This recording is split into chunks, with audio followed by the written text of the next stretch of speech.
Hello friend, welcome back to my channel. I hope आप अच्छे होंगे और मैं भी अच्छी हूँ। तो मैं आपके लिए लेकर आई हूँ एक new yummy yummy solo video. मैं अपना क्रंच स्टार्ट करती हूँ।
Very hot.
बताइए अब मैं क्या ही कर सकती हूँ।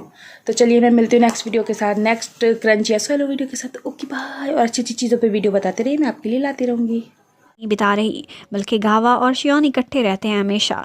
वो बहुत जेलस भी होने लगती है और उसे बहुत लोनली फील होता है।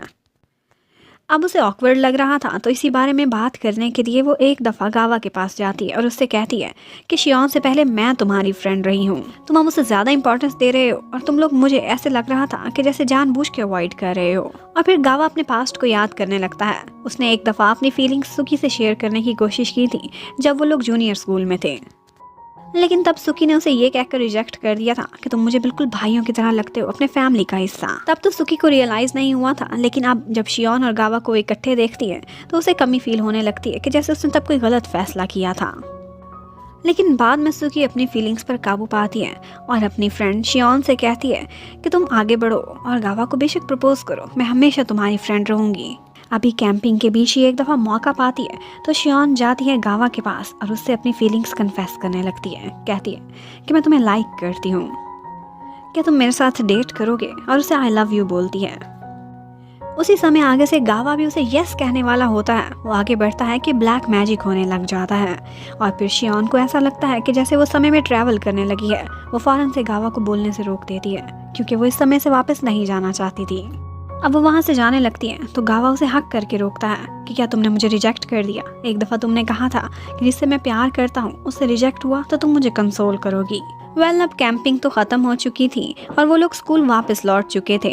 शियोन बार बार जब भी गावा को देखती थी तो वो उसे अवॉइड करने की कोशिश करने लगती है क्योंकि उसे लगा था कि अगर मैंने इसके साथ डेट किया या इसके क्लोज हुई तो मैं समय में वापस चली जाऊंगी, और ऐसा वो नहीं चाहती थी। ये लाइफ ज़्यादा बेटर थी। अब इसी सिचुएशन के बारे में बात करने के लिए शियोन एक दफ़ा काओरो के पास जाती है और वो उसे बताती है अपने ब्लैक मैजिक और फॉर्चून टेलिंग के थ्रू कि अगर तुम दोनों ने डेट करना स्टार्ट किया तो इसका मतलब है उसी समय तुम वापस चली जाओगी, उसी दुनिया में जहाँ से तुम यहाँ पर आई हो। अब शियोन ये सुनकर बहुत परेशान हो गई थी। वो बार बार गावा से दूर जाने की कोशिश करती थी, लेकिन अब उसमें सुकून नहीं था।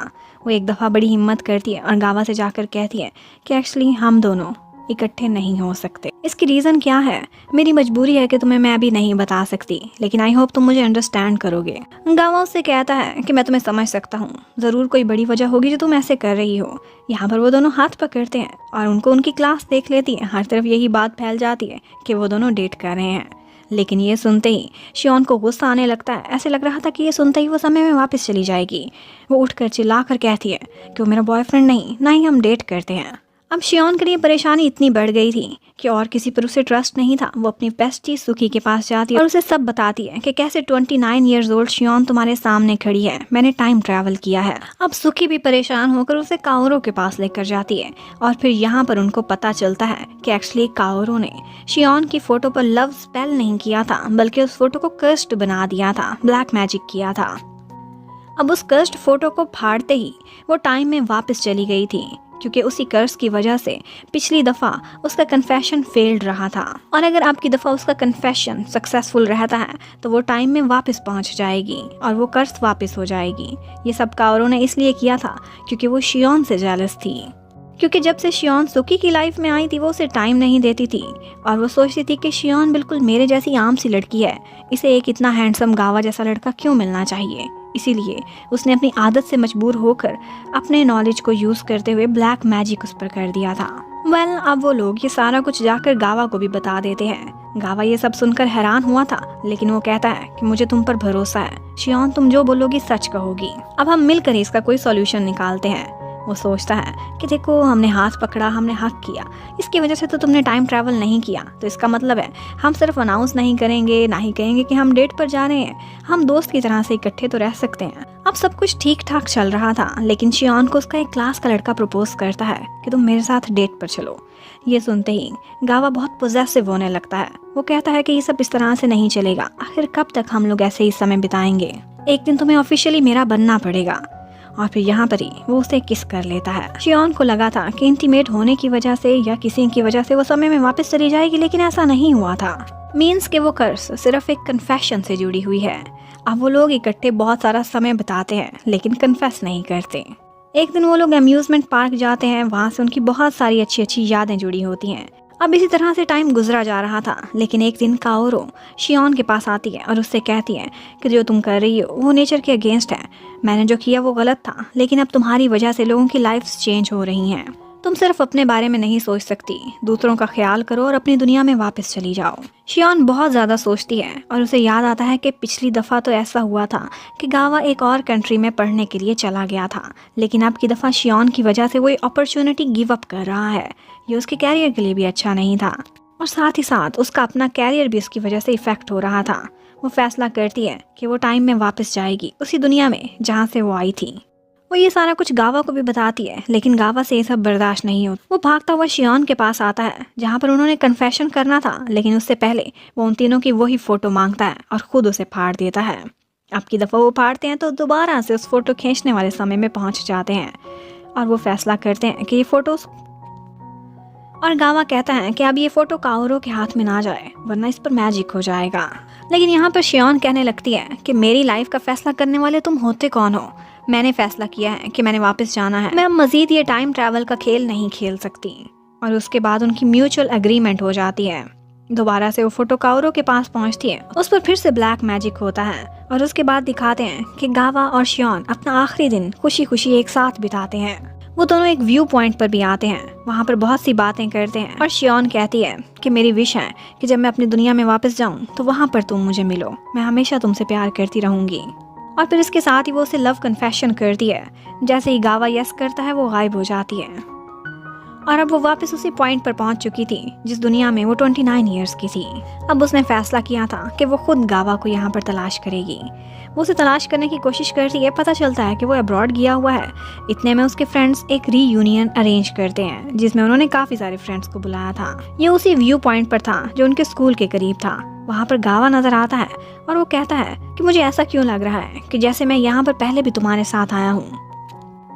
अब शियोन को तो पता था कि ये कैसी फीलिंग्स हैं। वो लोग बिल्कुल ऐसे ही बिहेव कर रहे थे कि जैसे सदियों से एक दूसरे को जानते हों और रिजेक्टेड ना हो बल्कि एक कपल हों। उनके सारे फ्रेंड्स भी उनको इस तरह से देखकर खुश हो जाते हैं कि वो दोनों एज अ कपल अब रीयूनाइटेड हो चुके हैं। और इसके साथ ही इस स्टोरी की एंडिंग होती है। Thank you for watching, stay connected, bye bye.